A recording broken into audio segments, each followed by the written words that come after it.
اسلام آباد high court نے بغاوت کے مقدمے میں گرفتار پاکستان تحریک انصاف کے سربراہ عمران خان کے چیف آف اسٹاف شہباز گل کو آج ضمانت پر رہا کر دیا ہے۔ چیف جسٹس اطہر من اللہ نے شہباز گل کی درخواست منظور کرتے ہوئے ان کی ضمانت پر رہائی کا حکم دیا۔ شہباز گل 36 روز زیر حراست رہے۔ 8 اگست کو شہباز گل نے میڈیا پر فوج مخالف نہایت متنازع بیان دیا تھا، جس کے اگلے روز ہی ان کو بغاوت پر اکسانے کے کیس میں گرفتار کر لیا گیا تھا۔ آج دوران سماعت شہباز گل کے وکیل سلمان صفدر نے دلائل دیتے ہوئے کہا کہ یہ کیس بدنیتی اور سیاسی بنیادوں پر بنایا گیا ہے۔ سارا کیس صرف ایک تقریر کے گرد گھومتا ہے۔ شہباز گل کے وکیل نے عدالت میں شہباز گل کی تقریر کا متن بھی پڑھ کر سنایا۔ آج اس سماعت کے دوران چیف جسٹس اطہر من اللہ نے پولیس کے پروسیکیوٹر سے سوال کیا کہ ٹرائل کورٹ نے ایک کے علاوہ آپ کی باقی سب دفعات ختم کی ہیں، آپ نے ٹرائل کورٹ کے اس آرڈر کو کیا چیلنج کیا؟ یہ پوچھا چیف جسٹس صاحب نے۔ بغاوت کا کیس تو یہ عدالت مانتی ہی نہیں ہے، یہ کہا چیف جسٹس جناب اطہر من اللہ نے۔ انہوں نے کہا کہ یہ بتائیں کہ چیف کمشنر وزارت داخلہ کی بغاوت کا کیس بنانے سے متعلق منظوری کہاں ہے؟ جب آپ نے بغاوت کا کیس بنایا تو اس کے لیے تو باقاعدہ چیف کمشنر اور وزارت داخلہ کی منظوری چاہیے تھی، اس کو طلب کیا۔ چیف جسٹس جناب اطہر من اللہ نے کہا کہ جب تک ٹھوس مواد نہ ہو کسی کو ضمانت سے محروم نہیں کیا جا سکتا۔ آپ کارروائی ضرور کریں لیکن ٹھوس مواد ہمارے سامنے رکھیں، اور اس کے بعد جناب چیف جسٹس اطہر من اللہ نے شہباز گل کی ضمانت منظور کر لی، اور اس طرح سے یہ ایک چیپٹر کا آج ایک بہت اہم موڑ تھا شہباز گل چیپٹر کا۔ اور اس معاملے پہ مزید اس پوری سماعت اور اس کیس کے حوالے سے بات کریں گے۔ اسلام آباد جائیں گے جہاں ہمارے نمائندے خصوصی عامر سعید عباسی ہمارے ساتھ موجود ہے۔ بہت بہت شکریہ عامر سعید عباسی صاحب۔ یہ کیس بغاوت کا کیس یقیناً پاکستان میں حالیہ زمانے کے دوران جو یہ سیاسی ہم ایک افراتفری کا عالم دیکھ رہے ہیں، اس میں ایک بڑا شاہکار ایک بہت بڑا کیس تھا۔ شروع سے کافی ویک لگ رہا تھا یہ کیس اور اس میں مسائل تھے۔ آج چیف جسٹس اطہر من اللہ کو مجھے لگ رہا ہے کہ بظاہر کوئی سٹرگل نہیں تھی، یہ کوئی مشکل فیصلہ نہیں تھا کہ اس میں ضمانت شہباز گل کی جو ہے وہ منظور کی جائے، اسی لیے یہ آج یہ ضمانت ہو گئی ان کی۔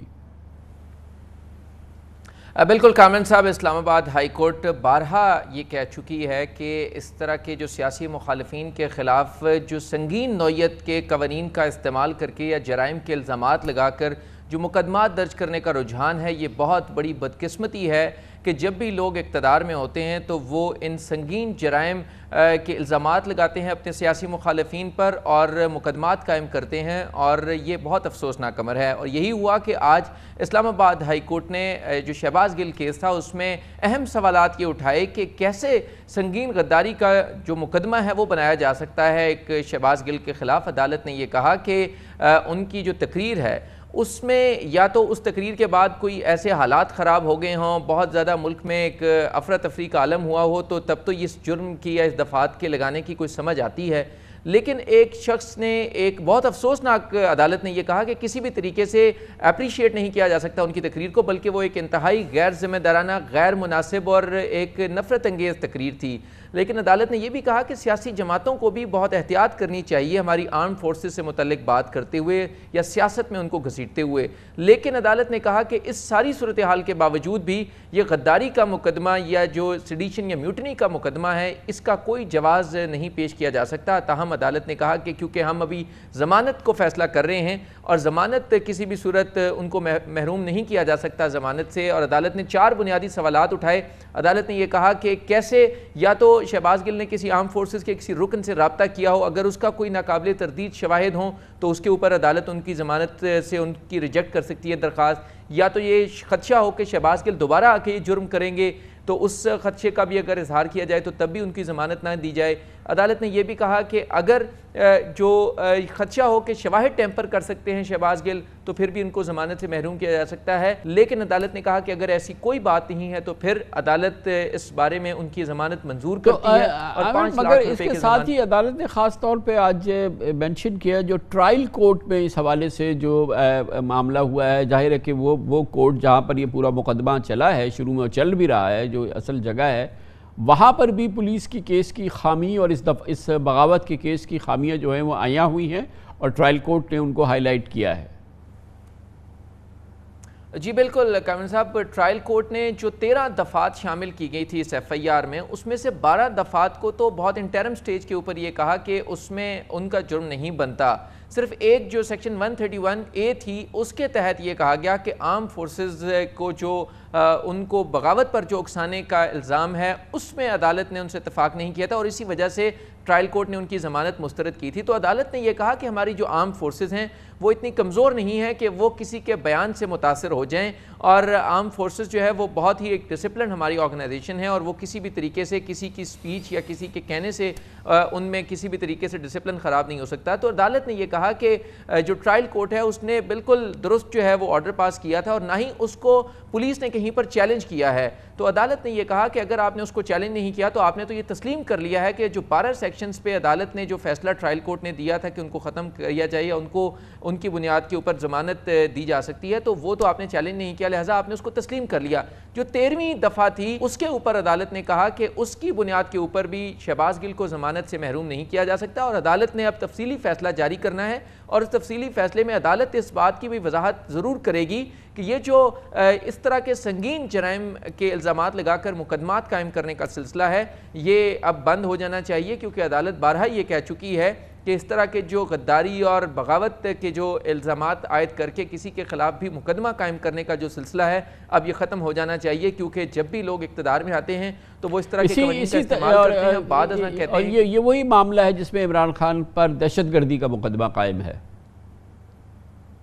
جی بالکل کامل صاحب، اس پہ آج عدالت نے پھر یہ سوال اٹھایا کہ کیسے کسی کی سپیچ کے اوپر دہشت گردی کا مقدمہ قائم کیا جا سکتا ہے. عدالت نے بڑا واضح طور پر یہ کہا کہ ہم ایک موقع دیتے ہیں کہ پولیس یا جے آئی ٹی جو ہے وہ خود ہی فیصلہ کر لے کہ کیسے چیئرمین تحریک انصاف عمران خان کا جو خاتون جج سے متعلق بیان ہے وہ کیسے دہشت گردی کے زمرے میں آتا ہے. اس پہ عدالت نے کہا کہ اگر ہم موقع دیتے ہیں کہ joint investigation team Imran Khan کے بیان کی روشنی میں خود ہی فیصلہ کر لے کہ دہشت گردی کا یہ مقدمہ بنتا ہے یا نہیں بنتا، اور اگر عدالت جو جے آئی ٹی ہے اس نے فیصلہ نہ کیا تو پھر عدالت فیصلہ کر دے گی کہ یہ مقدمہ دہشت گردی کا بنتا ہے یا نہیں بنتا. بہت بہت شکریہ. عامر سعید عباسی ہمارے ساتھ موجود تھے. کمرشل بریک، اس کے بعد ذکر کریں گے ایم کیو ایم پاکستان گزشتہ الیکشن میں شہری سندھ کا ایک کثیر vote M Q M Pakistan کو ملا تھا، لیکن اس کے بعد سے ایم کیو ایم پاکستان کے شہری سندھ سے وعدے اور توقعات شہری سندھ کی ایم کیو ایم پاکستان سے نہ وہ پورے ہوئے.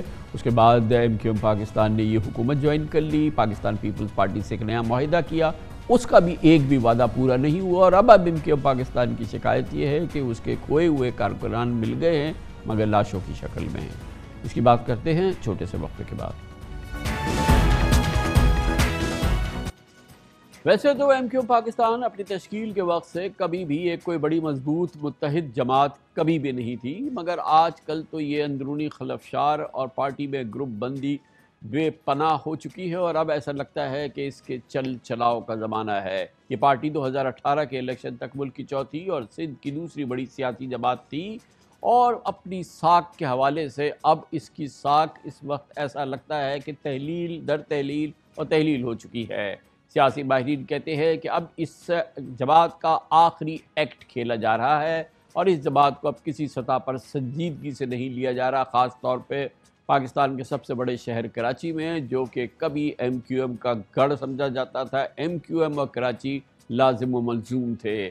اس وقت لگتا ہے کہ ایم کیو ایم تذبذب کا بھی شکار ہے. پچھلے 3 روز میں پارٹی کے 3 لاپتہ کارکنان کی لاشیں سانگڑ نواب شاہ و میر پرخاص سے ملی ہیں. اس کے بعد آج پارٹی کنوینر خالد مقبول صدیقی نے وزیر اعظم سے انصاف کی اپیل کی ہے اور کہا ہے کہ 3 نوجوانوں کی لاش دے کر کیا پیغام دیا ہے. ان کا کہنا تھا کہ وزیر اعظم صاحب ہمیں بھی کوئی جواز بتائیں، ہم آپ کا ساتھ کیوں دیں. انہوں نے یہ سوال آج وزیر اعظم سے پوچھا ہے. ویسے تو کراچی کے عوام اور سندھ کے شہری عوام یہ سوال خالد مقبول صدیقی سے پوچھ رہے ہیں. دوسری جانب کراچی کے عوام ایم کیو ایم سے بدظن ہیں، کیونکہ اتحادی حکومت کا حصہ ہونے کے باوجود کراچی والوں کے مسائل حل کرنے میں یہ جماعت مسلسل ناکام ہے. 5.5 ماہ قبل ایم کیو ایم پاکستان نے پیپلز پارٹی اور نون لیگ سے کمپریہنسو معاہدے بھی کیے تھے، جن پر آج تک عمل درآمد نہیں ہو سکا. وعدے در وعدے یہ مسلسل وعدے کرتی رہی ہے M Q M Pakistan, Karachi والوں سے، حیدرآباد والوں سے، سندھ کے شہری آبادی کے ساتھ ہے، مگر ان میں سے کوئی وعدہ بھی اس کا پورا نہیں ہوا ہے. اور یہ وعدے اس نے لیے پاکستان پیپلز پارٹی سے، پاکستان مسلم لیگ نون سے اور موجودہ حکومت سے مگر اس کا جواب جو کہ ڈیو ہے کراچی والوں کو ایم کیو ایم کی جانب سے وہ کہیں نہیں مل رہا۔ اس وقت پارٹی کے اندر انتشار در انتشار کی خبریں ہیں اور بے پناہ ایسا لگتا ہے کہ ٹوٹ ٹوٹ کا شکار ہے۔ حالیہ دنوں میں کوئی بدنام زمانہ شخصیت کی بھی اطلاعات آئیں کہ وہ اس جماعت میں شامل ہو گیا ہے، مگر اصل ایم کیو ایم کا امتحان ہوا کہ پچھلے ماہ کراچی کے حلقہ این 245 میں جب وہاں ضمنی الیکشن میں 12 جماعتی حکومتی اتحاد کی حمایت کے باوجود ایم کیو ایم صرف 13,000 ووٹ لے کر دوسرے نمبر پر، جبکہ پی ٹی آئی 29,000 ووٹ لے کر کامیاب رہی تھی، جس کے اگلے روز ایم کیو ایم پاکستان کے مرکز بہادرآباد میں پارٹی رہنما ایک دوسرے کو تانے دے رہے تھے، مغلظات بکتے دکھائی دیے گئے اور ضمنی الیکشن میں ناکامی کا الزام کسی نے عامر خان پہ لگا دیا تو کسی نے خالد مقبول کو شکست کا ذمہ دار قرار دیا۔ ایم کیو ایم کے رہنماؤں نے ایک دوسرے پر عیاشیوں کے الزامات بھی لگائے تھے اور یہ خبریں باقاعدہ اخبارات میں شائع ہوئی تھیں۔ بہرحال ایم کیو ایم کا جو ایک عروج تھا وہ تو بہت پہلے ختم ہو گیا، لیکن اب لگتا یہ ہے کہ اب یہ آخری عمل بھی ہے جو کہ اس وقت نظر آ رہا ہے، اور اس پوری صورتحال میں بہرحال اگر ایم کیو ایم پاکستان نے کچھ حاصل کیا ہے تو وفاق میں کابینہ کی 2 پوزیشنز ہیں جو ان کے پاس ہیں، اور اس پر اس وقت ایم کیو ایم جو ہے وہ اس کو ناز ہے۔ کراچی کو فی الحال جو ایم کیو ایم نے وعدے کیے تھے ایم کیو ایم پاکستان نے عمران خان کی حکومت گرانے پر اور پھر اس نئی پی ڈی ایم کی حکومت میں شامل ہونے پہ کراچی کے ہاتھ کچھ نہیں آیا۔ ایم کیو ایم پاکستان کا زوال، اس پر ہم بات کرتے ہیں۔ اس کے لیے آج ہم نے دعوت دی ہے جناب ڈاکٹر شہاب امام کو، وہ سینئر رکن بھی ہیں، بانی اراکین میں سے ہیں ایم کیو ایم پاکستان کے۔ بہت بہت شکریہ ڈاکٹر صاحب، آپ ان لوگوں میں سے شامل ہیں جو کہ بہت ہی مستعدی سے اور بہت ہی دل و جان سے اس جماعت کے اندر شامل تھے، لیکن اب تو یہ ایسا لگتا ہی ہے کہ بالکل تحلیل، اور آپ اس کا بہت قریب سے آپ نے اس کو دیکھا ہے اور بہت آپ نے اس کا جائزہ بہت سمجھتے ہیں آپ اچھی طرح سے، کیا بڑی بڑی وجوہات بنی جو کہ اور جس کی وجہ سے اب یہ جماعت بالکل اختتام پذیر، اور یہ کہنا صحیح ہے کہ یہ اب یہ فارغ ہے بس؟ دیکھیں، اس میں یہ پاپولر ووٹ بینک تو اس کا مہاجر عوام میں موجود ہے، چونکہ ایم کیو ایم ایک برانڈ ہے، اور بدقسمتی سے یہاں پہ کوئی جانشین نہیں تھا اور کوئی نمبر 2 نہیں تھا، اور جب یہ سب ایکول ہیں اور دے آر گڈ ایڈمنسٹریٹرز، مگر یہ لیڈرز نہیں ہیں، چاہے وہ خالد مقبول ہوں، چاہے وہ وسیم اختر ہوں، چاہے وہ عامر خان ہوں، یہ ایڈمنسٹریٹر تو اچھے ہو سکتے ہیں، نمبر 2 نمبر 3 پوزیشنز پہ تو یہ کام اچھا کرتے آئے ہیں، مگر ان میں لیڈرشپ اسکلز نہیں ہے، ڈیسیشن میکنگ پاور بالکل نہیں ہے، ذمہ داری کچھ نہیں لیتے، اور ظاہر ہے جب اگر آپ بر وقت فیصلے نہیں کریں گے تو اسی طرح کا آؤٹ کم آئے گا اور اسی طرح کی چیزیں ہوں گی۔ میں آپ کو ایک چھوٹی سی اگزامپل یہ دیتا ہوں کہ ان کے جو کانسٹیٹیوشنل ابھی پٹیشن جو ہائی کورٹ میں ہیں وہ ساری 6-8 میں ہی دیکھ رہا ہوں as a lawyer high court میں، اور ڈی لیمیٹیشن پہ، تو 6 تاریخ کو کنور نوید جمیل صاحب نے کسی صاحب کو میرے پاس بھیجا آفس میں اور کہا کہ یہ اس طرح کا ہے۔ جب میں نے وہ نوٹیفیکیشن دیکھا حلقہ بندیوں کا جو کہ 31 دسمبر 2021 کو ایشو ہوا تھا، تو میں نے سر پکڑ لیا اور میں نے ان کے رہنماؤں کو یہ کہا کہ بھائی یہ سنگل پوائنٹ ایجنڈا تھا، آپ کہتے ہیں زرداری صاحب کو کہ یہ آپ ڈی لیمیٹیشن کا جو نوٹیفیکیشن آپ نے سندھ میں کیا ہے، جس کے تحت آپ کراچی اور حیدرآباد کی جو میئرشپ ہے وہ ہم سے لے رہے ہیں، تو آپ مہربانی کر کے ان کو وڈرا کر لیں اور ہم آپ کے ساتھ ہیں۔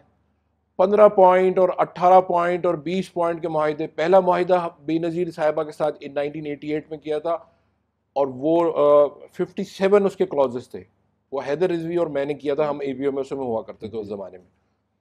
کیا ہوا؟ کچھ بھی نہیں ہوا، 9 مہینے میں وہ اتحاد ختم ہو گیا۔ اس طرح کے لا تعداد ہمارے پاس ہسٹری ہے کہ اس طرح کے ہم نے ایگریمنٹس کیے ہیں، دیکھیں، اور پھر ایک دوسرے پہ الزامات۔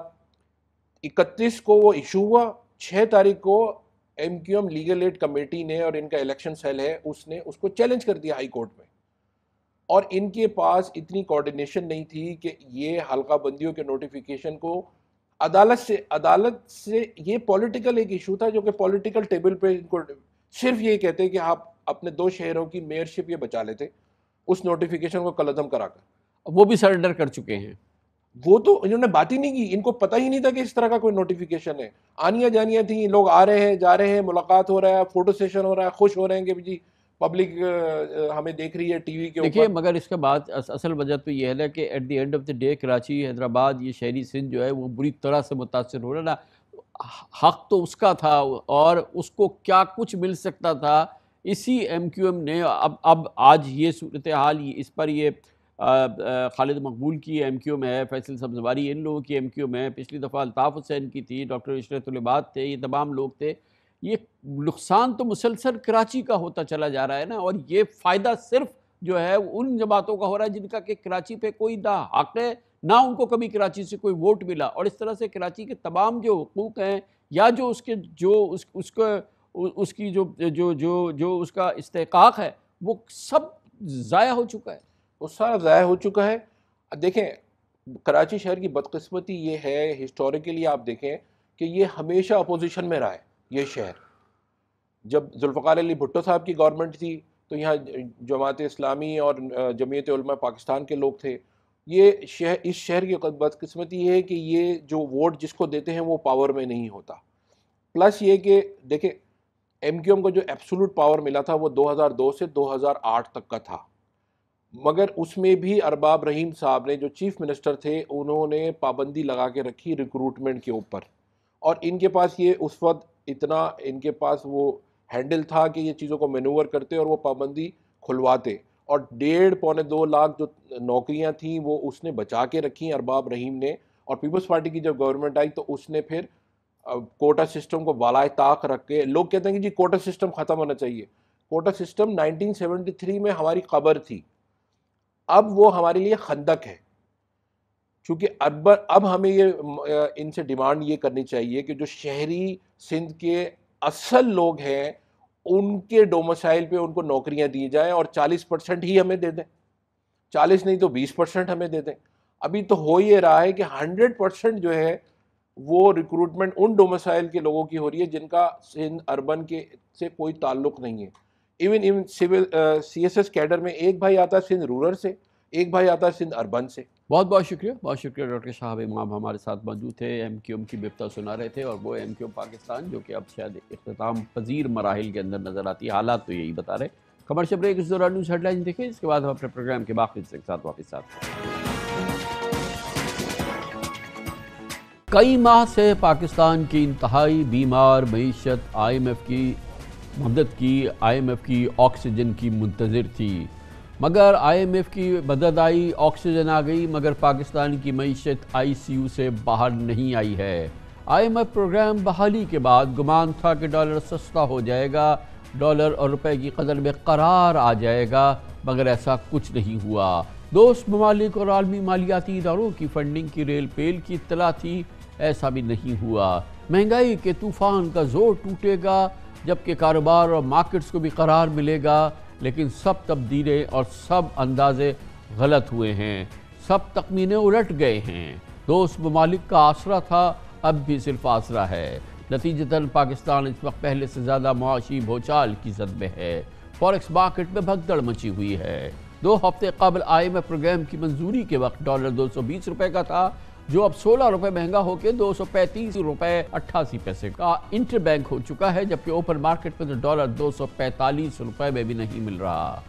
آئی ایم ایف پروگرام کی چھتری تلے آنے کے بعد یہ مغالطہ تھا کہ پاکستان کو world bank, Asian development bank, اسلامی ترقیاتی بینک سمیت دیگر مالیاتی اداروں سے فنڈنگز کے نئے دروازے کھلیں گے، جبکہ دوست ممالک کی سپورٹ میں بھی اضافہ ہوگا۔ پاکستان پر بیرونی ادائیگیوں کا زور ٹوٹے گا، لیکن فی الحال ایسے آثار نظر نہیں آ رہے۔ کل ایک تقریب میں وزیر اعظم شہباز شریف نے بے بسی اور مایوسی کا کھل کے اظہار کیا اور کہا کہ دوست ممالک پاکستان کو پیسے دیتے دیتے تھک چکے ہیں۔ کسی دوست ملک کو فون کریں تو وہ پہلے ہی سمجھ جاتے ہیں کہ ہم قرض مانگیں گے۔ ادھر دیکھتے ہیں تو قرضہ، ادھر دیکھتے ہیں تو قرضہ، ادھر دیکھتے ہیں قرضہ، پیچھے دیکھتے ہیں قرضہ۔ آج ہم کسی دوست ملک میں جاتے ہیں تو وہ کہتے ہیں یہ آئے ہیں مانگنے کے لیے، ٹیلی فون کسی کو کرتے ہیں تو وہ سمجھتے ہیں یہ مانگیں گے ہم سے۔ یہ قوم ہم سب سے پوچھتی ہے ہم آج بھی کیوں رنگ رہے ہیں، وہ قومیں ہم سے آگے کس طرح آگے چلی گئیں، آگے کس طرح بڑھ گئیں۔ یہ ہے وہ سوال جس کا جواب بطور وزیر اعظم سب سے پہلے مجھے دینا ہے قوم کو۔ بہت عمدہ بات کی جناب شہباز شریف نے، اور ہم سب کو پتہ ہونا چاہیے، یاد رکھنا چاہیے کہ سیاست سے بالا تر یہ صرف وزیر اعظم شہباز شریف کا رونا نہیں تھا، یہ آج پاکستان کا رونا ہے، یہ پاکستان کی معیشت کا رونا ہے اور پاکستان کی عالمی سٹینڈنگ کا رونا ہے۔ پاکستان کی جانب سے پرانے قرضے واپس نہ کرنے اور بار بار نئے قرضے اور ڈپازٹس کا سوال کرنے پر اب دوست ممالک کترانے لگے ہیں۔ پچھلے مہینے کراچی چیمبر آف کامرس میں نیوز کانفرنس کے دوران وزیر خزانہ کا کہنا تھا ہم UAE سے 1996 میں لیے گئے 45 کروڑ ڈالر 25 سال بعد بھی واپس نہیں کر سکے۔ انہوں نے کہا کہ پرانا ادھار واپس نہ کر کے دوبارہ قرض مانگتے ہوئے شرم آتی ہے۔ پاکستان کی جانب سے ادھار پر ادھار چڑھانے کا نتیجہ یہ ہے کہ ہم قرض ادائیگی کے لیے ہماری یقین دہانی مشکوک ہو چکی ہے۔ IMF پروگرام کی منظوری کے مراحل، اس حوالے سے وزیر خزانہ مفتیٰ اسماعیل بہت پر امید تھے کہ پروگرام کی منظوری کے بعد پاکستان کے لیے 8 ارب ڈالر کا انتظام بہت آسانی سے ہو جائے گا، لیکن فکر مندی کی بات ہے کہ عالمی مالیاتی ادارے اور دوست ممالک آگے بڑھنے سے گریز کر رہے ہیں۔ آپ نے یہ حساب سنا، تشویش در تشویش در تشویش کی بات یہ ہے، میں پہلے بھی کہہ چکا ہوں کہ یہ صرف اس حکومت کا رونا نہیں ہے، یہ پاکستان کا رونا ہے، پاکستان کی آج کی جو انٹرنیشنل ساکھ ہے اس کا رونا ہے، اور اس سے پاکستان کی معاشی کمزوری نے، پاکستان کی اس معاشی بدحالی نے پاکستان کو سفارتی تنہائی اور خارجہ تعلقات کے ایک بدترین چیلنج کی جانب دھکیل دیا ہے۔ سیلاب کی آفت بھی پاکستان کو دوست ممالک سمیت عالمی برادری سے اتنی امداد نہیں مل دے رہی جس کی پاکستان کو ضرورت ہے۔ اقوام متحدہ کی سیلاب متاثرین کے لیے فوری 160 ملین ڈالر کی امداد کی اپیل پر 150 ملین ڈالر کے وعدے کیے گئے، لیکن 2 ہفتوں کے بعد بھی پاکستان کو صرف 38 ملین ڈالر مل چکے ہیں۔ دوست ممالک کی جانب سے سیلاب متاثرین کے لیے امدادی سامان کی ترسیل میں بھی فراوانی دیکھنے میں نہیں آ رہی۔ اب تک صرف چند ممالک نے خاطر خواہ امداد بھیجی ہے، ان میں UAE، متحدہ عرب امارات 39 طیاروں کے ساتھ سر فہرست ہے، جبکہ ترکی 13 اور امریکہ کے 11 طیارے امدادی سامان لے کر پاکستان پہنچے ہیں۔ چین، سعودی عرب اور دیگر دوست ممالک سے توقعات کے مطابق رسپانس نہیں ملا ہے۔ پاکستان کا یہ رونا ہے، پاکستان کی معاشی کمزوری، پاکستان کی معاشی اس وقت کی یہ گراوٹ پاکستان کی عالمی تنہائی کا ایک نظارہ پیش کر رہی ہے۔ اس پر اور انتہائی تشویشناک موضوع پر، انتہائی اس کنسرن پہ میں نے بات کرنے کے لیے دعوت دی ہے۔ پاکستان میں خارجہ امور کو بہت ہی عمدہ تجربے سے سمجھتے ہیں، بہت ہی تجربہ کار ہمارے سابق صحافی بھی رہ چکے ہیں۔ اس وقت ہماری سینٹ کے رکن ہیں محترم سینیٹر مشاہد حسین سید ہمارے ساتھ موجود ہیں۔ بہت بہت شکریہ مشاہد صاحب، آپ نے ہمیں جوائن کیا ہے۔ آپ ان تمام معاملات کو بہت اچھی طرح سے سمجھتے ہیں، اور آج ہم یہ دیکھ رہے ہیں کہ یہ معاشی کمزوری اور معاشی تنہائی جو ہے، یہ ہمارے دوستوں کو بھی جو ہے وہ اس پوزیشن پہ وہ پہنچ چکے ہیں کہ اس طرح کا ان کا ہم سے لگاؤ بھی نظر نہیں آ رہا، جیسا کہ ساری زندگی ہم ان کو دیکھتے رہے ہیں۔ تھکاوٹ ہو گئی ہے، یا یہ کہ ہمارے حالات ایسے ہو گئے ہیں، یہ کیا ہو رہا ہے جو تنہائی کا ایک تاثر سو بھر رہا ہے؟ السلام علیکم جی کامران صاحب، اور آپ کے ویورز کو بڑا السلام علیکم۔ اور یہ واقعی ایک افسوسناک پہلو بھی ہے اور تشویشناک بھی ہے کچھ حد تک، کہ جو پاکستان کے مسائل ہیں کوئی اس میں کہتے ہیں آگے راستہ نظر نہیں آ رہا، you don't see light at the end of the tunnel. ایک تو یہ ہے کہ IMF 22 دفعہ ہم IMF گئے ہیں، محض تاریخ میں دنیا میں کوئی ملک اتنا نہیں کہ بار بار وہی IMF کے باہر جاتا ہے، اور پھر بھی ہم سبق نہیں سیکھتے، ہم نئی غلطیاں کرنے کی بھی صلاحیت نہیں رہی، ہم پرانی غلطیاں دہراتے ہیں، اس لیے پھر وہی واپس جانا پڑتا ہے۔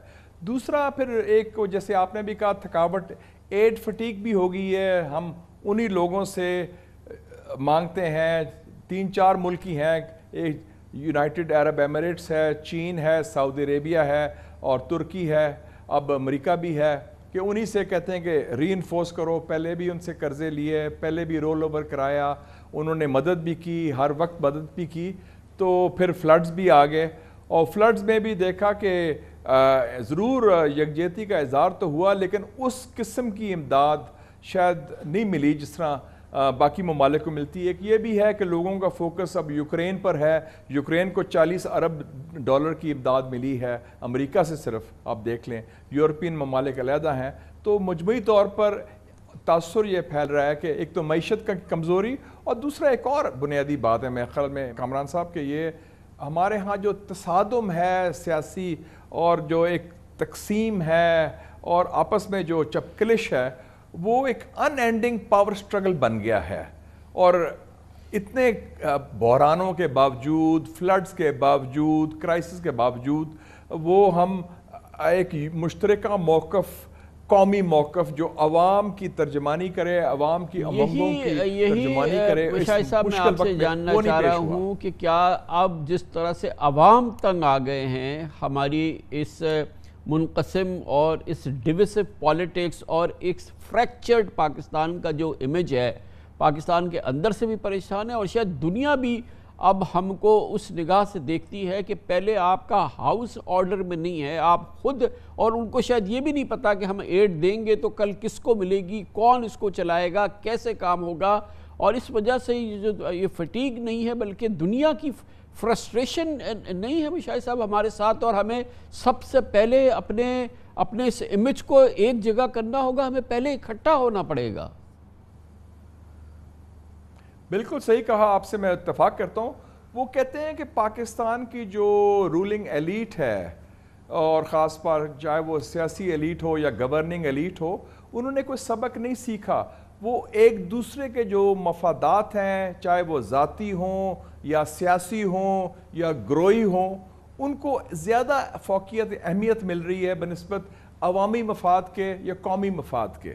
اور دیکھیں نا کہ اس مشکل گھڑی میں بھی اگر ہم ایک مشترکہ موقف نہیں پیش کر سکے، اور ان کو یہ بھی اعتماد کا فقدان ہے کہ یہ جو پیسہ ہم دے رہے ہیں یا امداد دے رہے ہیں کہاں جائے گی۔ آپ دیکھ لیں کہ فرینکلی جو عرب ممالک ہیں وہ تو امداد صرف فوج کو دے رہے ہیں، وہ سمجھتے ہیں کہ فوج ایک ادارہ ہے جو واقعی وہ جو امداد دی جائے گی ان کو وہ صحیح طریقے سے خرچ کرے گا اور وہ ضائع نہیں کرے گا یا وہ کھا نہیں جائے گا۔ تو یہ بھی ایک افسوسناک پہلو ہے، تو ایک کریڈیبلٹی گیپ ہے۔ اچھا مجھے ایک اور بھی بات عوام میں بڑی جان ہے، اس میں ریزیلینس ہے، اور لیکن قیادت جو ہے ذرا اس کو ویژن بڑا ہونا پڑے گا۔ جی سر، اور یہ ان کنٹینیویشن آف دس کیا کہیں آئسولیشن اور یہ جو گلوبل ہماری فرینڈلی جو فرسٹریشن ہے، اس پہ یہ میں دیکھ رہا ہوں کہ چائنا کی فرسٹریشن بھی ہے اور کچھ ایسا لگتا ہے کہ اب ان کو غصہ بھی آ رہا ہے، جو بھی ہماری جو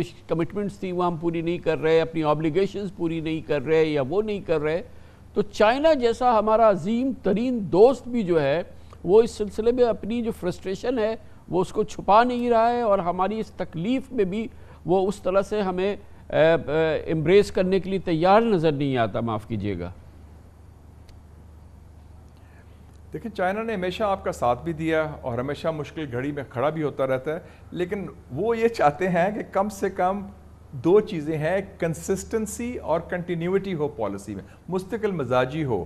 کبھی آپ بنا جاتے ہیں سی پیک پر کمیٹیز، کبھی آپ بنا جاتے ہیں سی پیک اتھارٹی، پھر سی پیک اتھارٹی کو ختم کر دیتے ہیں، پھر آپ ان کو وعدہ کرتے ہیں کہ ہم آپ کے جو پیسے بنتے ہیں کوئی 300 ارب ڈالر جو انہوں نے ان کے پاور پروڈیوس وہ دیں گے، پھر اس میں ڈیلے ہوتا ہے، پھر ان کو ہم وعدہ کرتے ہیں کہ ہم آپ کو فول پروف سیکیورٹی دیں گے، وہ بھی ہم ناکام رہتے ہیں، اس میں بھی کچھ، پھر ہم کہتے ہیں کہ بین الاقوامی سازش ہو رہی ہے۔ تو ہماری اپنی جو نالائکی ہے، ہماری اپنی جو ناکامی ہے، ہماری اپنی جو کوتاہیاں ہیں، ہم ان کو نہ بھولیں۔ چائنا ہو، ترکی ہو، سعودی عربیہ ہو، یو اے ای آپ کے ساتھ کھڑا ہونے کو تیار ہیں، لیکن کچھ منیمم تو ہم بھی تو کریں نا۔ ہم اپنی اصلاح کرنے کو تیار نہیں، ہم متحد ہونے کو تیار نہیں، ہم یکساں آواز سے بولنے کو تیار نہیں، ہم قومی مفاد کو آگے لے جانے کو تیار نہیں، صرف گروہی اور ذاتی اور یا سیاسی مفاد کو۔ تو دوسری دنیا بھی دیکھتی ہے کہ ایک پاکستانی قوم is being let down by its own leadership۔ تو یہ میرے خیال میں یہ مایوسی کا پہلو ہے، ان کو افسوس زیادہ ہے، غصہ کم ہے، اور میں سمجھتا ہوں آئسولیشن اتنی نہیں ہے جتنا مایوسی ہے کہ جو پاکستان کا پوٹینشل ہے وہ پورا نہیں ہو رہا۔ غصہ ہے، اس مایوسی اور غصے کو ہم تحلیل یا اس کو سرد یا اس پہ تھوڑا ہم سود کیسے کر سکتے ہیں؟ شاہد صاحب پلیز اپنے تجربے سے، اور آپ یہ تمام چیزیں دیکھ رہے ہیں، ایک دو تین چیزیں تجویز کیجئے جس کے بغیر دنیا ہم سے، ہماری آنکھوں میں آنکھیں ڈال کے ہمیں دیکھنے کے لیے تیار نہیں، جو آج ہماری صورتحال ہے، ہمیں فوری طور پہ کیا کرنا ہے؟ تین چیزیں جی۔ نمبر 1، جس راستے پر ہم گامزن ہیں وہ راستہ غلط ہے، کورس کریکشن۔ چائنا میں ہوا، دینگ شاؤپنگ نے کہا کہ یہ پالیسی غلط ہے، چینج کی۔ نکسن نے کیا چین کے ساتھ کہ یہ پالیسی غلط ہے، تبدیل کی۔ جس راستے پر ہم جا رہے ہیں وہ راستہ غلط ہے، کورس کریکشن کریں۔ نمبر 2، ہم ایکسیپٹ کریں کہ نیشنل انٹرسٹ از پیراماؤنٹ، عوام کا انٹرسٹ پہلے ہے، نہ کہ سیاسی یا قومی انٹرسٹ نہ کہ سیاسی یا گروہی انٹرسٹ. اور تیسری بات ہے کہ ہم جو خارجہ پالیسی میں جو پنگے لیتے رہے ہیں، جو ان نیسری لڑائیاں لڑتے رہے ہیں یا وقت ضائع کیا، جیسے ہماری افغان پالیسی ہے، اتنا ہم نے انویسٹ کیا، اٹس اے ڈیزاسٹر. آپ کے رزلٹس کیا آئے ہیں آپ کے اس کے رزلٹ میں؟ تو ہم سبق سیکھیں. میں یہ کہتا ہوں کہ غلطیاں کرنی ہے تو نئی غلطیاں کریں، پرانی نہ دہرائیں. تو ہمارے ساتھ انٹرنیشنل کمیونٹی آپ کی مدد کرنے کو تیار ہے. وہ ٹینجیبل، وہ کانکریٹ ایکشنز کیا ہیں جو کہ ہم نے لینے ہیں؟ آپ نے ایک کانسیپٹ دیے، 3 کانسیپٹ کہ ہمیں کرنا ہے، لیکن وہ کرسٹلائز کیسے ہوں گے، کیسے نظر آئیں گے ان تینوں فیلڈز کے اندر؟ فار ایگزامپل، پہلی بات ہے کہ آپ کی خارجہ پالیسی جو ہوتی ہے وہ ایک عکاسی ہوتی ہے، ایک ایکسٹینشن ہوتی ہے آپ کی داخلی صورتحال کی. جو داخلی صورتحال اس وقت بالکل، میں سمجھتا ہوں کہ 71 کے بعد میں نے اس قسم کا تقسیم نہیں دیکھی ملک کے اندر، معاشرے کے اندر، ریاست کے اندر، اداروں کے اندر اور آپس میں ان کے درمیان. اس کا خاتمہ سب سے اولین ترجیح ہونی چاہیے، یہ جو پولرائزیشن ہے. اور اس کے لیے راستہ میرے خیال میں we should seek a fresh mandate. یہ لوڈ مڈلنگ تھرو یہ کام نہیں چل سکتا. اس کو ہم فریش مینڈیٹ لیں، کانفیڈنس. اور پہلا اس کا ترجیح ہونی چاہیے کہ فلڈ کے اوپر ساری قوم، from the PDM to PTI, فوج to the judiciary, they should be on the same page. بجا. بہت بہت شکریہ جناب مشاہد حسین سید. سیدھی بات کر رہے ہیں کہ پاکستان کی اس وقت جو معاشی تباہی ہے اور پھر دنیا کی جو ہم سے ناراضگی ہے، جو ہمارے دوستوں کا ہم سے غصہ ہے، اس کی وجہ ہماری تقسیم ہے. ہمیں پاکستان کو پہلے ایک متحد شکل دینی ہے، ہمیں اکٹھا ہونا ہے اور پاکستان کو ایک مضبوط لیڈرشپ دینی ہے. اور مشاہد حسین سید آپ کہتے ہیں کہ پہلی اس کی ضرورت یہ ہے کہ ملک میں فوری الیکشنز ہونے چاہیے. فوری الیکشن اس وقت پاکستان کی ضرورت ہے. ایک منتخب سالڈ حکومت جو ہے وہ پاکستان کو چاہیے. پھر ہم آگے کا سفر شروع کریں گے. اس پر ہم بات کرتے ہیں، مزید اس کو گفتگو کو آگے بڑھائیں گے. آج اسی موضوع پہ سابق وزیر اعظم عمران خان نے ایک ویڈیو پیغام میں بات کی اور ان کا بھی فوکس جو تھا پاکستان کی اس وقت کی معاشی تباہی تھی. کمرشل بریک، اس کے بعد ذکر کریں گے IMF کا پروگرام بھی آ گیا، یہ کام بھی شروع ہو گیا، لیکن اس کے باوجود معاشی تباہی میں اضافہ ہوا ہے. روپے کی قدر مزید گر گئی ہے. اس حکومت کے دوران 55 روپیہ گرا ہے ڈالر کے مقابلے میں، جو کہ پاکستان کی تاریخ میں کبھی ایسا نہیں ہوا ہے. اور اس کی وجہ سے جو مہنگائی ہوئی ہے اس کو اگر ہم اعداد و شمار میں تبدیل کریں گے تو عوام کے لیے بے حالی کا پورا ماحول جو ہے وہ آپ کے سامنے آ جائے گا. اور یہ اس کی سب کچھ کیوں نہیں ہو رہا IMF پروگرام کے باوجود، اس پر ماہرانہ رائے لیتے ہیں چھوٹے سے وقفے کے بعد.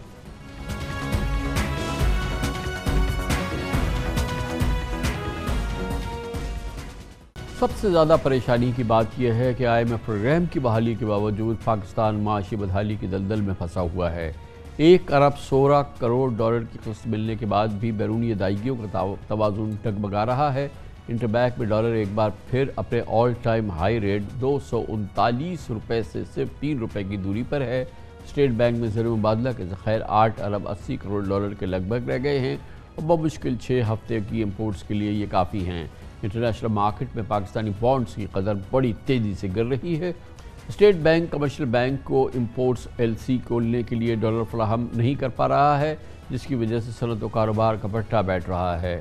گیس، بجلی، پیٹرول، ڈیزل اور کھانے پینے کی اشیاء کی قیمتیں آسمان پہ پہنچ رہی ہیں اور مہنگائی کی شرح 47 سالہ ریکارڈ توڑ کر 27.3% ہو چکی ہے. عوام کی جانب سے مہنگائی اور صرف مہنگائی کا شور بپا ہے. IMF نے پاکستان میں اس مالی سال مہنگائی کی شرح کم از کم 20% رہنے کا امکان ظاہر کیا ہے، جبکہ وزارت خزانہ کا خدشہ ہے کہ اس پورے مالی سال مہنگائی کی شرح 25 سے 27% رہ سکتی ہے. آزاد ماہرین اس سے زیادہ کی توقع رکھتے ہیں، یعنی اگلے 10 مہینے میں بھی مہنگائی آسمان سے باتیں کرتی رہے گی. دراصل IMF کی شرائط پر عمل درآمد اور پروگرام کی بحالی سے معاشی ڈھانچے میں جان پڑنے کی توقع تھی، لیکن سیلاب کی تباہ کاریوں نے پوری معیشت کو دبوچ لیا ہے. پہلے ہی معاشی چیلنجز میں ڈوبا ہوا ملک سیلابی نقصانات میں ڈوب گیا ہے. وزیر اعظم شہباز شریف بھی انہی خیالات کا اظہار کر رہے ہیں. بلا شبہ سیلاب نے پاکستان کی معاشی تباہی کو دوچند کر دیا ہے، ورنہ ملک کی معیشت پہلے بھی قرضوں اور خساروں میں ڈوبی ہوئی تھی. وزیر خزانہ ڈاکٹر مفتاح اسماعیل نے کہا تھا کہ پچھلے مالی سال 48 ارب ڈالر کا تجارتی خسارہ ہوا، جس کی وجہ سے پوری دنیا کا پاکستانی معیشت سے اعتماد اٹھ گیا۔ انہوں نے کہا کہ کسی سے قرض لینے جائیں تو کوئی بھی مثبت جواب نہیں دیتا، کوئی ہمیں پوچھتا نہیں ہے، اور یقیناً بے پناہ تشویش کی بات ہے۔ IMF پروگرام ہو جانے کے باوجود پاکستان کی جو توقعات تھی وہ کیوں پوری نہیں ہو رہی؟ اب معیشت پہ دباؤ میں مزید اضافہ کیوں ہوا ہے؟ ان پر بات کرنے کے لیے اسلام آباد جائیں گے، جہاں پہ پاکستان کے ممتاز معاشی امور کے سینئر ترین صحافیوں میں سے ایک جناب شہباز رانا ہمارے ساتھ موجود ہیں۔ بہت بہت شکریہ شہباز رانا صاحب۔ بتائیے گا کہ بہت ہی امپورٹنٹ بات یہ ہے کہ جب IMF پروگرام ہونے جا رہا تھا، اس سے پہلے جو ہم تمام گفتگو سنتے تھے، ہمارے ماہرین بھی کہتے تھے، لیکن حکومت کی جانب سے بہت کہ صرف ایک IMF پروگرام ہو جائے اور اس کے بعد پھر ایک سلسلہ ہے بائی لیٹرل جو اور ملٹی لیٹرل جو کہ ہمارے پاس انفلوز آئیں گے اور جس سے کہ پریشرز ہمارے کم ہو جائیں گے۔ بالکل صحیح، ایک سیلاب ہے، سیلاب کی صورتحال ہے، سیلاب کے تو بھی اثرات آنے ہیں، سیلاب کا تو ابھی ہمیں ٹول دینا ہے، لیکن وہ جو توقعات تھیں، وہ جو تمام کیلکولیشنز تھیں، وہ جو ساری ایکسپیکٹیشنز تھیں، وہ کیوں پوری نہیں ہوئیں جو کہ IMF پروگرام کو فالو کرنی تھی؟ جی بسم اللہ الرحمن الرحیم۔ کامران خان صاحب آپ کا بہت شکریہ۔ دیکھیں مسئلہ یہ ہے کہ ابھی کوئی سینٹرل پلاننگ ہمیں نظر ہوتی نہیں آ رہی۔ ہمیں جس طرح کی پاکستان کی اکانومی کے حالات ہیں، چھوٹی چھوٹی جو خوشیاں ہیں، چھوٹی چھوٹی جو خبریں ہیں، اس کے اوپر بلڈ کر کے آپ آگے لے کے چیزوں کو جو ہے حکومت وہ چل رہی ہے۔ IMF کا پروگرام ہوگا، ریوائیو ہوگا، قرضے کی قسط آ جائے گی، تو کہا جا رہا تھا کہ جو ڈالر کی ویلیو ہے وہ 180 190 روپے کی ہو جائے گی۔ اس کے بعد جو ہے وہ ورلڈ بینک اور ADB اور ایشین انفراسٹرکچر انویسٹمنٹ بینک سے پیسہ آ جائے گا، وہ ساری چیزیں۔ لیکن حقیقت یہ تھی کہ جو IMF کا پروگرام تھا وہ صرف سٹارٹ تھا اس پروسیس کا جس پروسیس کی وجہ سے یہ پیسے آنے تھے پاکستان کے اندر، جس میں اگر ورلڈ بینک آپ کو کوئی قرضہ دے رہا ہے تو اس کا اپنا ایک سیپریٹ بورڈ ہے، اس کی اپنی شرائط ہیں۔ ایشیائی ترقیاتی بینک اگر پاکستان کو قرضہ دے رہا ہے، اس کا اپنا بورڈ ہے اور اس کی اپنی شرائط ہیں۔ ان چیزوں کے اوپر سائملٹینیسلی کام نہیں ہو رہا تھا، کنسنسس بلڈنگ نہیں ہو رہی تھی۔ ورلڈ بینک کا بتایا کہ 1.1 ارب ڈالر تقریباً ان کا بھی قرضہ ہے، اس میں بھی تاخیر ہو سکتی ہے۔ ورلڈ بینک اپنی شرائط جو ہے وہ پش کر رہا ہے۔ Same is the situation with the Asian development bank. تو یہ جو ساری صورتحال ہے اس کو میرا خیال حکومت صحیح طریقے سے پریزنٹ نہیں کر رہی۔ یہ تو ساری چیزیں ہیں جو کہ ہونی ہیں۔ میں یہ جاننا چاہ رہا ہوں کہ اب تک کی جو صورتحال ہے، آج جو ہمیں ریلیف ملنا تھا، جو فالو کرنا تھا ریلیف ہے اس IMF پروگرام کی وجہ سے، وہ آپ نے بتایا کہ ہر ملٹی لیٹرل ایجنسی کے اپنے اپنے بورڈز ہیں، وہ اس کو اب ایگزامن کر رہے ہیں، لیکن ہم تو بائی لیٹرل بھی بہت بڑے انفلوز کی بات کر رہے تھے۔ کیا سب سے بڑا سیٹ بیک یہ نہیں ہوا کہ جو بائی لیٹرل ہمارے پاس انفلوز آنے تھے وہ نہیں آئے، خاص طور پہ مڈل ایسٹ سے، گلف سے، اور وہ کافی بڑا جولٹ ہے جو کہ اس وقت ہم صورتحال دیکھ رہے ہیں اس کی وجہ بن رہا ہے؟ جی کامران خان صاحب آپ نے صحیح کہا، لیکن اس میں جو ایشو صرف یہ ہے کہ ان لائک پاسٹ، اس دفعہ جو ہماری فرینڈلی کنٹریز جن کو کہا جاتا ہے، انہوں نے کیش پاکستان کو کمٹ ہی نہیں کیا۔ قطر نے، UAE نے، آپ کے اس کے علاوہ سعودی عربیہ نے کوئی کیش کمٹ پاکستان کو نہیں کیا، چین نے پاکستان کو کوئی کیش کمٹ نہیں کیا۔ IMF کا بورڈ ہوا تھا، وہاں پہ بھی ان ممالک کے جو ایگزیکٹو ڈائریکٹرز تھے انہوں نے وہاں پہ جو ایشورنسز دی ہیں وہ انہوں نے کمٹمنٹس جو دی ہیں وہ سرمایہ کاری کی دی ہیں۔ اب آپ جانتے ہیں کہ سرمایہ کاری لانے کے لیے خاص طور پر جو فورن ڈائریکٹ انویسٹمنٹ ہے اس کا ایک اپنا پروسیس ہے، وہ پروسیس ٹائم لے گا۔ تو کہیں پہ بھی کیش کی بات نہیں تھی۔ چین کی جہاں تک بات ہے، جب پاکستان کو جب بھی مشکل آئی چین نے پاکستان کی مدد کی، انہوں نے آپ کو اچھا خاصا کیش ڈپازٹ بھی ماضی میں دیا۔ چین کا جو ایکسپوجر ڈائریکٹ ہے وہ تقریباً اب 16-17 ارب ڈالر ہو گیا ہے، ٹوٹل قرضے تو ان کے 26-27 ارب ڈالر کے چلے گئے جو پاکستان نے لیے ہیں۔ چین کو پاکستان اس وقت تقریباً ناراض کر کے بیٹھا ہوا ہے، وہاں سے ہمیں کچھ امید نہیں ہے۔ قطر میں جب وزیر اعظم صاحب گئے تھے وہاں پہ انہوں نے جو 3 ارب ڈالر انویسٹمنٹ کی بات کی، کامران خان صاحب وہ نئی سرمایہ کاری نہیں تھی۔ بات مختصر یہ ہے کہ جتنی بھی کمٹمنٹس ہیں وہ صرف کمٹمنٹس ہیں، وہ وعدے ہیں۔ آپ کے جو دوسرے ممالک ہیں جن کے ساتھ آپ کے تعلقات ہیں وہ کام کرنے کو تیار ہیں۔ آپ کو میرے سے بہتر گلف ممالک کے کام کرنے کا طریقہ کار پتہ ہے، وہاں پہ رولر ان کا آرڈرز دیتا ہے اور کام ہو جاتے ہیں۔ ہمارے یہاں پہ جو سسٹم ہے وہ اپنی سنیل پیس کے اوپر چلتا ہے، اس کی وہی سپیڈ ہے، اس سپیڈ کے اندر کوئی تبدیلی نہیں ہوئی۔ اور دوسری سب سے بڑی بات یہ ہے کہ اس وقت شہباز صاحب یہ بھی مجھے بتائے نا کہ بہرحال کہیں کوئی پرابلم آیا ہے، کیونکہ جو پاکستانی بانڈ کی جو آبویسلی جو ایک بڑی میسو ڈیپریسیشن ہوئی ہے، بہت اس پہ پریشرز آئے ہیں. اس پہ بھی آپ نے دیکھا تھا کہ جب ہم IMF پروگرام کے قریب پہنچ رہے تھے تو اس میں ایک بہتری کے آثار تھے، اور پوری انٹرنیشنل جو بھی کمیونٹی تھی ان کا خیال یہ تھا کہ اب اس میں بہتری ہو جائے گی. گویا کہ وہاں پر بھی ایک سالڈ ریزن تھا یہ آپٹیمزم کا کہ اب اس میں بہتری آئے گی، مگر آپ دیکھیں کہ ایک دم اس میں کولیپس کسی صورت ہوئی ہے. میں جاننا چاہ رہا ہوں کہ وہ سب سے بڑا سیٹ بیک کیا ہوا ہے جس نے سینٹیمنٹس کو سنک کر دیا، ڈبو دیا ہے. کامران خان صاحب، دو بڑے فیکٹرز تھے جس میں ایک تو سیلاب کا فیکٹر آ گیا. IMF کا پروگرام 29 اگست کو ہوا اور یہی وہ پیک ٹائم تھا جب پاکستان جو ہے وہ سیلاب سے بری طرح متاثر ہونا شروع ہوا، اور دنیا نے دیکھا کہ پاکستان کی جو ضروریات ہیں وہ اب بڑھ جائیں گی. پاکستان کا جو ایگریکلچر سیکٹر ہے وہ تباہ ہو جائے گا. آپ کو پتہ ہے capital markets, international think tanks, international financial institutions وہ ہم سب سے رابطے میں ہوتے ہیں، وہ میڈیا بھی وہ دیکھ رہے ہوتے ہیں. تو وہ تھوڑا سا وہاں ایک پینک کی صورتحال ہوئی، کیونکہ دنیا کو یہ پتا ہے کہ پاکستان کے جو غیر ملکی زر مبادلہ کے ذخائر ہیں، جیسے ابھی آپ نے بھی فرمایا $8.6 ارب IMF کا قرضہ لینے کے بعد بھی، تو پاکستان اس صورتحال میں نہیں ہے جہاں پہ وہ کمفرٹیبلی اپنے جو انٹرنیشنل فائنینشیل اوبلیگیشن ہیں، جو قرضے واپس کرنے اس کو سروس کر سکے. ایک فیکٹر تو اس کے اندر یہ ہو گیا. دوسرا ہے کہ یہ خیال تھا کہ پاکستان کی اکانومی کے اندر جو کچھ ریسٹرکشنز لگائی گئی تھیں انٹرنیشنل ٹریڈ کے اوپر، فورن پروفٹس کی جو آپ ریپیٹریشن ہوتی ہے پاکستان سے اس کے اوپر، اس میں شاید کچھ ریلیکسیشنز آ جائیں گی. وہ بھی نہیں ہوا. تو جو آپ کے کلوزلی واچ کر رہے ہوتے ہیں آپ کو ایجنسیز انٹرنیشنل، انہوں نے دیکھا کہ پاکستان کی جو گراؤنڈ اکنامک کنڈیشنز ہیں وہ امپروو نہیں ہوئی. اچھا، اس کے اوور اینڈ ابو اب آپ کی جو ایک صورتحال جو ایک مرج ہو رہی ہے، جو پاکستان کے روپے کی بے قدری ہو رہی ہے اور جس طریقے سے ہو رہی ہے، اس کے اندر لگ نہیں رہا کہ پاکستان میں کوئی اسٹیٹ بینک آف پاکستان ہے، لگ نہیں رہا کہ پاکستان کے اندر کوئی وزیر خزانہ ہے. جو روپے کی حالت ہو رہی ہے، میں آپ کو صرف 2 ایگزامپلس دوں گا، اس کو آپ آج سے کمپیئر کر لیں. It was 2008، care taker government تھی، فائنانس منسٹر کیئر ٹیکر تھے سلمان شاہ صاحب. اس دن کا میں نے ایکسچینج ریٹ چیک کیا، میں دینشن اخبار میں کام کرتا تھا اس وقت، تو کوئی 10 یا 20 پیسے کی تبدیلی تھی. میں نے سلمان شاہ کو کال کی، انہوں نے کہا کہ ایسا تو کچھ نہیں ہے، میں چیک کر کے بتاتا ہوں. انہوں نے نہ صرف وہ چیک کیا، چند پیسوں کی تبدیلی تھی، اور انہوں نے مجھے کہا کہ نہیں کچھ تھا، ہم نے دیکھ لیا ہے. یہ سینسٹیوٹی تھی. آپ نے دیکھا کہ جب اشرف وطرہ صاحب گورنر کا ٹینیور ختم ہوا اور وہاں پہ ریاض الدین جب ایکٹنگ گورنر رہا اور ایک دن میں غالباً 3 یا 3.5 روپے کی پاکستانی روپے کی ڈی ویلیویشن ہوئی تھی، تو اسحاق ڈار نے ودن 48 آورز طارق باجوہ صاحب کو ایز اے نیا گورنر بنا کے بھیج دیا تھا. ہم اس سے تو ڈفر کر سکتے ہیں کہ ان کی پالیسی اچھی تھی یا بری تھی، لیکن وہ اس چیز کے اوپر بڑے سینسٹیو تھے کہ ایکسچینج ریٹ کی جو ہے وہ کیا ہو رہا ہے.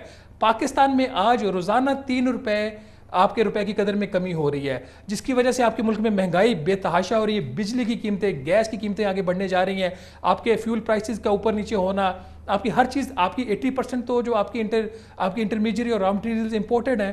تو لگ نہیں رہا کہ کسی کو اس چیز کی پرواہ ہے. تھینک یو سو مچ، بہت بہت شکریہ. شہباز رانا ہمارے ساتھ موجود تھے، اور مسئلہ ہے ڈالر بے قابو ہے، روپیہ کسی صورت میں روپے کی قدر سنبھل نہیں رہی ہے. مسلسل گراوٹ پاکستان کی پوری تاریخ میں ایسی گراوٹ دیکھنے میں نہیں آئی. مارکیٹ کیا کہتی ہے، نبض جن لوگوں کی اس ایکسچینج مارکیٹ پر ہے وہ کیا کہتے ہیں، وہاں پہ کیا کچھ ہو رہا ہے، آج ہم آپ کو اس کا جائزہ دیں گے، اور مارکیٹ ایک ایکسپرٹ ہمارے ساتھ ہوں گے. چھوٹے سے وقت کے بعد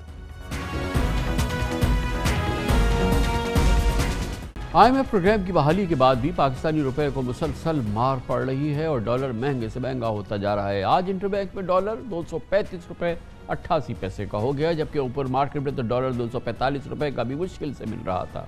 IMF سے 1 ارب 16 کروڑ ڈالر ملنے کے باوجود روپے کی قدر میں 7% کمی آ چکی ہے. 2 ہفتے میں ڈالر 16 روپے مہنگا ہو کے 220 روپے سے 235 روپے 88 پیسے کا ہو گیا ہے. حیرانگی ہے کہ انٹر بینک اور اوپن مارکیٹ میں ڈالر کی قیمت میں 10 سے 12 روپے کا فرق آتا ہے. اکثر ایسا بھی ہوا ہے. بلا شبہ اس سال انٹرنیشنل کرنسی مارکیٹ میں بھی ڈالر کی قدر تقریباً 15% بڑھی ہے، لیکن ڈالر کے مقابلے میں یورو 20 سال کی کم ترین سطح اور پاؤنڈ سٹرلنگ 40 سال کی کم ترین سطح پر ہے. بنگلہ دیشی ٹکا بھی 11% گر چکا ہے. مگر اس پوری صورتحال میں پاکستان کے لیے اس وقت سب سے بڑی مصیبت یہ ہے کہ اس کا روپیہ تو ڈالر کے سامنے بالکل ڈھیر ہو چکا ہے. 5 ماہ قبل شہباز حکومت کی آمد کے وقت انٹر بینک میں ڈالر 182 روپے کا تھا، جو 54 روپے مہنگا ہو کے اب 236 روپے کا ہو گیا ہے. گویا صرف 5 مہینے میں روپے کی قدر میں 30% کمی آئی ہے، جو کہ بہت ہی ایک خطرناک عمل ہے، کیونکہ اس سے پاکستان کے قرضوں میں یکمشت ایک بہت بڑا اضافہ ہو گیا ہے، مہنگائی میں زبردست اضافہ ہو رہا ہے، مزید اضافہ ہوگا، پاکستان کی امپورٹس 30% مزید مہنگی ہو گئی ہیں۔ فوریکس ٹریڈنگ سے وابستہ حلقوں کا دعویٰ ہے کہ روپے کی بے قدری میں ڈالر کی بلیک مارکیٹنگ کا بھی کردار ہے، اور اس پوری صورتحال میں یقیناً پاکستان کے لیے ایک بہت بڑا چیلنج یہ ہے کہ جب اوپن مارکیٹ اور پاکستان کی جو سرکاری رقم ہے یا جو قیمت ہے ڈالر کی، اگر اس میں اتنا بڑا فرق آئے گا تو بیرون ملک پاکستانی جو ترسیلات زر کرتے ہیں، جو زر پاکستان بھیجتے ہیں، وہ کیوں سرکاری قیمت پہ اپنی زر مبادلہ کو یا ان ترسیلات کو پاکستان بھیجیں گے، جبکہ اوپن مارکیٹ کی قیمت اور سرکاری قیمت میں ایک اتنا بڑا فرق نظر آئے گا، اور وہ وقت دور نہیں کہ جب یہ ریمیٹنسز موو کر جائیں سرکاری سے اور یہ غیر سرکاری کی جانب چلے جائیں یا اوپن مارکیٹ کی جانب چلے جائیں، جس کے لیے قانونی ذرائع موجود ہیں، یہ پاکستان کے لیے ایک اور بہت بڑا چیلنج ہو جائے گا۔ اور اسی پوری صورتحال میں اس وقت یہ ایک بہت بڑا بحران ہے پاکستانی روپے کی قدر کی بے قدری۔ اس پر ہم نے بات کرنے کے لیے ہم چاہتے ہیں کہ مارکیٹ کی نبض پہ ہاتھ رکھیں، ہم دیکھیں کہ پاکستان کی دراصل مارکیٹس میں کیا ہو رہا ہے، اور یہ حکومت کی منشگافیوں سے نکلیں اور دیکھیں کہ نبض کیا بتاتی ہے۔ اور اس کے لیے ہم نے دعوت دی، ہمارے ساتھ موجود ہیں فوریکس افیئرز کے ایک ممتاز ایکسپرٹ ہے جناب حاجی ہارون پاریک، سابق صدر بھی ہیں ایسوسی ایشن ایکسچینج کمپنی آف پاکستان کے۔ بہت بہت شکریہ حاجی صاحب، آپ نے ہمیں جوائن کیا ہے۔ یہ فرمائیے گا کہ اس طرح تو کبھی تاریخ میں ہم نے نہیں دیکھا جس طرح سے روپے کی بے قدری ہوئی ہے، اور یہ جو خاص طور پہ پچھلے 2-3 مہینے میں، چلے پہلے ہم اس کو دیکھ لیتے ہیں کہ IMF پروگرام کے آنے کے باوجود جو یہ روزانہ کی 2-3 روپے جو یہ گر رہا ہے، کیا موٹی وجوہات ہیں جو کہ آپ کو لکھی ہوئی نظر آ رہی ہیں دیوار پہ؟ جو بالکل موٹی وجہ ہے، ایک تو سب سے بڑی وجہ اس میں کریڈٹ کارڈ کی پیمنٹ ہے جو اوپن مارکیٹ سے ہو رہی ہے، اور اوپن مارکیٹ کی اس وقت اتنی سخت نہیں ہے کہ وہ اس کو پورا کر سکے۔ یہ بینکس لیتے ہیں؟ یہ وہ بینکس لیتے ہیں جو کریڈٹ کارڈ رکھتے ہیں، اور جو ان کے کلائنٹ جو فورن میں ڈالر یوز کرتے ہیں نا، اس کی سیٹلمنٹ ہے۔ یہ پہلے بھی تھی لیکن اس وقت بہت بڑھ گئی ہے، اور اس وقت ساتھ میں جو اوپن مارکیٹ والوں کو ہمیں جو پرابلم ہو رہی ہے وہ یہ ہو رہی ہے کہ ایک تو دبئی نے پر پیسنجر 5,000 درہم شو کرنے کا کہا تھا۔ 21 فلائٹ ہیں، تقریباً 4,000 آدمی جاتے ہیں، تو وہ بھی آپ فگر لیں تو کہاں کا کام پہنچتا ہے۔ دوسرا یہ کہ یہ افغان ٹریڈ میں جو کوئلے کی ٹریڈنگ ہوئی ہے، پیاز، ٹماٹر، اس کی جو پیمنٹ ہوتی ہے وہ بھی بہت ہیوی آئٹمس ہیں۔ ہم نے درخواست بھی کی ہے اسٹیٹ بینک سے کہ آپ انٹر بینک میں خود ان کو سیٹل کر دیں کریڈٹ کارڈ کی پیمنٹ، کیونکہ کریڈٹ کارڈ کی پیمنٹ، اچھا یہ اس سے پہلے یہ کریڈٹ کارڈ کی پیمنٹ تو ہمیشہ سے ہوتی ہے، یہ کوئی نئی بات تو نہیں ہے، کبھی یہ ایشو پریشر کا باعث نہیں بن رہا تھا، تو اب کیا فرق آ گیا؟ اب ہم کیا اسٹیٹ بینک یہ کریڈٹ کارڈ کی پیمنٹ کے لیے بینکس کو فارن ایکسچینج نہیں دیتا کیا؟ نہیں، پہلے بھی یہ اوپن مارکیٹ سے ہی لیتے تھے، لیکن اب سائز بہت بڑی بڑھ گئی، سائز بہت بڑی بڑھ گئی۔ اس میں ایموزن آ گیا، علی بابا آ گیا، booking.com، یہاں پاک روپیز میں لو، وہ وہاں سیٹل کرتے ہیں۔ اس میں کچھ ایئر لائنس کمپنی کے ٹکٹیں، کچھ جو فورن کے ویزے ہیں، کچھ اسٹوڈنٹوں کی فیس، سب اسی سے جا رہی ہے، اور دن بہ دن بڑھتا جا رہا ہے۔ اگر اس پہ کچھ لگام نہ دیا یا کچھ نہ کیا نا، تو یقین مانے یہ موجودہ میرے حساب سے $30 ملین، $25 سے $30 ملین ویکلی ہے، یہ 2 مہینے میں 20% اور بڑھ جائے گا۔ ایک وجہ تو یہ ہو گئی، ایک پریشر یہ ہو گیا، اور وجہ بتائیے۔ دوسرا یہ جو دبئی جا رہی، کم سے کم ہماری حکومت کو چاہیے کہ UAE گورنمنٹ سے کہے کہ ان کو ایگزیم دے دے جو ریگولر سفر کرتے ہیں، جن کے پاس کریڈٹ کارڈ ہیں یا جن کے پاس فورن کے ویزے ہیں، ان پہ تو یہاں نہ لگائے۔ یہاں دھرم مل نہیں رہے، اب دھرم کے بعد اس کے بعد ایکویلنس ڈالر بھی لوگ لے جا رہے ہیں، تو کہاں سے اوپن مارکیٹ پوری کرے گی؟ اور اس وقت سیلاب آیا ہوا ہے، روڈ کی حالت نہیں ہے، اتنی جو ہماری کرنسی لوگوں کی آتی تھی وہ نہیں آ رہی، وہ سب ایک ساتھ ہو گیا۔ تو یہ بتائیے کہ اچھا اب تیسری آئیے کہ یہ جو کراچی اور پشاور کے دام میں فرق ہے ایکسچینج ریٹ کے اندر، اس کی کیا وجہ ہے؟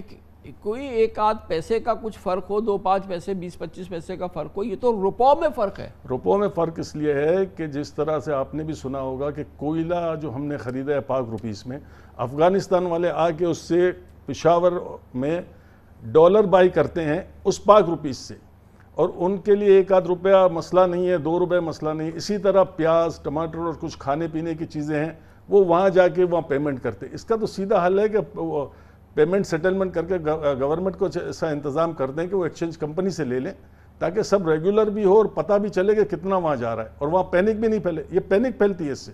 یہ بتائیے کہ ایک یہ بڑا تھریٹ مجھے لگتا ہے کہ یہ جو ہماری ریمیٹنسز آتی ہیں جو بیک بون ہیں ہماری، اور وہ 2 ارب ڈالر پلس جو کہ آئی ایم ایف کی پوری ایک قسط 1 ارب 80 کروڑ ڈالر ہے، تو یہ کب تک ایسے آتا رہے گا جب سرکاری قیمت ایک پاکستانی کو 15 روپے 10 روپے 12 روپے کم مل رہی ہوگی؟ تو یہ تو ایک بہت بڑا تھریٹ ہے. یہ تو پھر سرکار سے نکل کے یہ تو پھر اوپن مارکیٹ پہ آ جائے گا. آپ اس وقت ہنڈی حوالہ مارکیٹ چھوڑ دیں، اس کے علاوہ بھی 3 ریٹ ہیں. ٹھیک ہے، inter bank rate, open market rate, اور اوپن مارکیٹ سے زیادہ جو یہ بینک کے ایکسچینج کمپنیوں سے خریدتی ہیں وہ 3 روپے 4 روپے زیادہ خریدتی ہیں. آج بھی میرے خیال سے 42 میں وہ ہول سیل بائنگ کر رہے تھے کریڈٹ کارڈ، جبکہ انٹر بینک آج شام کو 335 تھا، 7-8 روپے کا فرق. اور جب اوورسیز پاکستانی وہاں سے بیچتا ہے تو ریمیٹنس کمپنی 1-2% اور چارج کرتی ہیں، تو ان کو تو سزا ہی مل رہی ہے نا کہ وہ آفیشیل چینل سے بھیج رہے ہیں 232 یا 233 میں بیچ رہے ہیں، جبکہ یہاں پہ ڈالر جو کریڈٹ کارڈ والے لے رہے ہیں وہ 241 42 43 میں لے رہے ہیں. میں یہ دیکھتا تھا، ساری زندگی سے دیکھتا آیا ہوں کہ جب 1 آدھ روپیہ بھی یا چند پیسے بھی ایکسچینج ریٹ پہ تلاطم آتا تھا، خاص طور پہ ڈار صاحب کے زمانے میں نے دیکھا ہے، ہل جاتا تھا اسٹیٹ بینک، وزارت خزانہ ایک مصیبت ہو جاتی، کھلبلی مچ جاتی تھی. یہ اس قسم کی ڈیپریسیشن ہو رہی ہے ایوری ڈے، اور میں کہیں نہیں دیکھ رہا کہ کہیں پہ کوئی پریشانی ہے سینٹرل بینک میں یا فائنانس منسٹری میں، کوئی بگڑ بچی ہے، کوئی کچھ ہے. ایسا لگتا ہے کہ ایک معمول کا عمل ہے، چلے جا رہا ہے. اس کے لیے عام افواہیں پھر پھیل جاتی ہیں کامران بھائی. یہ ہے کہ بھائی انہوں نے سیٹلمنٹ کر لیا ہے کہ یہاں تک ریٹ جائے گا، 250 تک جائے، جس سے آپ کو پتہ ہے افواہ چلتی ہے. اگر یہ 1 مہینہ 1.5 مہینہ بھی اگر اس سے کریڈٹ کارڈ کی پیمنٹ انٹر بینک میں چلی جائے تو آپ یقین مانیں انٹر بینک اور اوپن کا گیپ جو ہے نا 1-1.5 روپے کا ہو جائے گا، زیادہ نہیں ہوگا. کیونکہ اب لمٹ ہی نہیں ہے. اگر ہمارے پاس اتنی کیپیسٹی ہی نہیں ہے، ڈیمانڈ اگر 10 کی ہے، ہمارے پاس ہیں 8، تو ظاہر ہے ریٹ تو بڑھے گا نا، ریٹ تو بڑھے گا. اور ایکسچینج کمپنی اس وقت پوری کوشش کر رہی ہیں، ہم نے بلاک کیا ہوا ہے ریٹ کو، کیپ لگایا ہوا ہے اور اس کے اوپر مانیٹرنگ ہو رہی ہے. بہت شکریہ جناب حاجی ہارون فاروق ہمارے ساتھ موجود تھے. اور یہ بہت بڑا بحران ہے جس پہ فوری قابو کرنے کی ضرورت ہے، اور معیشت کے حوالے سے پوری کیفیت ہم نے آج آپ کے سامنے رکھے. یہ سیاست ویاست ختم، اس وقت پاکستان کو بچانے کی ضرورت ہے. ایک متحد شکل کے ساتھ ایک متحد طور پر ملک کو جوڑنا ہے. جیسے کہ ہمارے پروگرام کی ابتدا میں کہا، مشاہد حسین سید صاحب نے کہا کہ سب سے پہلے پاکستان کو ایک مضبوط منتخب حکومت ملنی چاہیے. اس کے ساتھ ہی ہمارے آج کے پروگرام کا اختتام ہوتا ہے. کامران خان کو اجازت. اللہ حافظ.